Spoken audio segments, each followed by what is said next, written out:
Hello बच्चा party. तो आज से हम लोग शुरू कर रहे हैं हिंदी व्याकरण। ठीक है। तो हिंदी व्याकरण में अगर हम बात करें, जैसे हम किसी से बात करते हैं या कुछ भी हम करते हैं तो हम अपनी बातों को किस तरह से रखते हैं, किसी ध्वनि के माध्यम से रखते हैं। ठीक। तो भाषा की अगर हम बात करें कि वर्ण जो होते हैं वो क्या होते हैं, ध्वनि क्या होती है, तो भाषा की सबसे छोटी इकाई ध्वनि है और उस ध्वनि को वर्ण कहते हैं। ठीक है। ऐसा आप कुछ भी कहते हो, क ख च आ ई, सारे हमारे क्या कहते हैं, सारे हमारे ध्वनि या फिर वर्ण कहलाते हैं। और वर्णों के व्यवस्थित समूह को हम क्या कहते हैं, वर्णमाला कहते हैं। फिर से देखिएगा, वर्णों के व्यवस्थित समूह को वर्णमाला कहते हैं। और हिंदी में वर्णमाला की कुल संख्या कितनी होती है, वो 52 होती है। अब हिंदी व्याकरण के वर्णमाला को हमने कितने भाग वर्णित किया गया है, तो हमने उसको 2 भागों में बांटा है। ठीक है। पहला हमारा होता है स्वर्ण वर्ण, दूसरा हमारा होता है व्यंजन वर्ण। अब आपसे कोई पूछे कि सर स्वर्ण वर्ण या व्यंजन वर्ण क्या है, उसकी हम परिभाषा देख लेते हैं। जो वर्ण स्वतंत्र रूप से बोले जाते हैं वे स्वरवर्ण कहलाते हैं। अर्थात कि स्वरवर्ण वह वर्ण होते हैं जो बिना किसी सहायता से बोले जाते हैं, किसी की सहायता उन्हें नहीं होती है। अब अगर हम बात करें कि स्वरवर्ण के कितने प्रकार होते हैं, स्वरवर्ण के जनरली हमारे 3 प्रकार होते हैं। पहला हमारा होता है मूल स्वर, जिसको हम दूसरे भाषाओं में हर्ष स्वर या लघु स्वर कहते हैं। दूसरा हमारा होता है दीर्घ स्वर और तीसरा हमारा होता है प्लुत स्वर।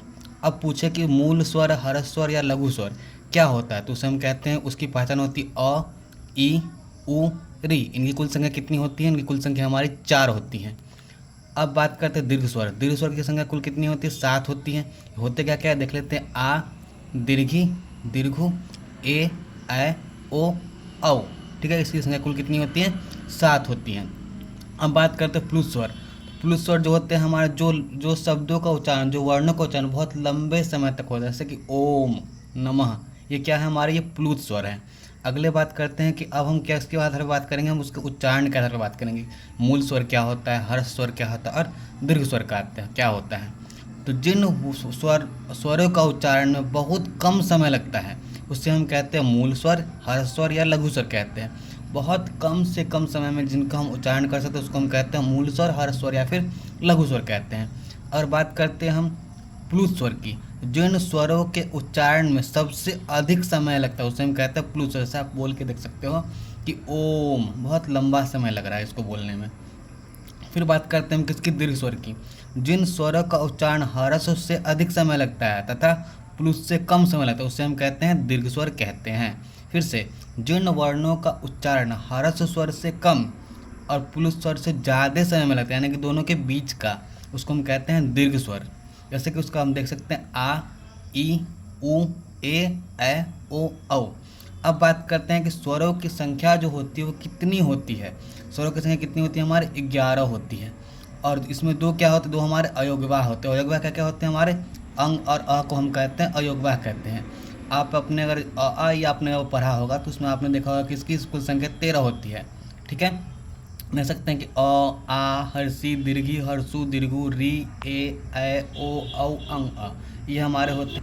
अब अगर स्वरों की हम वर्गीकरण करते हैं तो स्वरों का वर्गीकरण हमें कितना किया जाता है, 4 भागों में किया जाता है। मूल स्वर, दीर्घ स्वर, दीर्घ संधि स्वर या फिर अजातीय स्वर, संयुक्त स्वर या विजातीय स्वर। तो मूल स्वर, हर्ष स्वर और लघु स्वर जैसे कि हम पहले भी देख चुके हैं, इनकी संख्या कुल कितनी होती है, 4 होती है। जैसे कि अ, ई, उ, री। दीर्घ स्वर पहले देख चुके हैं जिनकी संख्या हमने 7 पढ़ी थी। आ, ई, उ, ए, ऐ, ओ, औ। अब दीर्घ संधि स्वर या फिर अजातीय स्वर, यानी कि 2 संधियों के मिलान से, दोनों संधियों के निर्माण से जो शब्द बने उसको हम कहते हैं दीर्घ संधि स्वर। जैसे कि आ, ई, उ। देख सकते हैं अ जोड़ ई को जोड़ेंगे तो हमारा ए होता है, वहीं अ जोड़ ए जोड़ेंगे तो हमारा ऐ होता है, अ जोड़ ओ जोड़ेंगे तो हमारा ओ होता है, अ जोड़ ओ को जोड़ेंगे तो हमारा औ होता है। ठीक है। अब स्वरों का उच्चारण स्थान जो होता है हमारा, कुछ कंठ से बोला जाते हैं, कुछ तालु से बोले जाते हैं, कुछ ओष्ठ से बोले जाते हैं, कुछ मूर्धा से कहे जाते हैं और कुछ कंठ से कहे जाते हैं। ठीक है। और कुछ कंठ ओष्ठ से कहे जाते हैं। जैसे कि हम बात करते हैं कंठ स्वर क्या होते हैं हमारे, अ और आ होता है। तालत स्वर हमारा, जिसको हम तालु स्वर भी कहते हैं, हमारा हर्षी और दीर्घी होता है। ओष्ठ स्वर हमारे हर्षु और दीर्घु होता है। मूर्धन्य स्वर जो हमारे री होते हैं। कंठित तालु स्वर जो हमारे ए और ऐ होते हैं। कंठीय ओष्ठ स्वर हमारे ओ और औ होते हैं। अब आपने स्वर के बारे में समझ लिया, अब समझते हैं व्यंजन क्या होता है। तो व्यंजन होते हैं वह वैसे वर्ण जिनको उच्चारण में, जिनके योग में हमें स्वर की सहायता लेनी होती है। जैसे हम देख सकते हैं, जो वर्ण स्वरों की सहायता से बोले जाते हैं वह व्यंजन वर्ण कहलाते हैं। फिर से देखते हैं, जो वर्ण स्वरों की सहायता से बोले जाते हैं उसे हम व्यंजन वर्ण कहते हैं। इसके 6 प्रकार होते हैं। अब 6 प्रकार क्या क्या होते हैं, इनके बारे में जानकारी हम अपने अगले क्लास में देखेंगे। तब तक के लिए आप लोग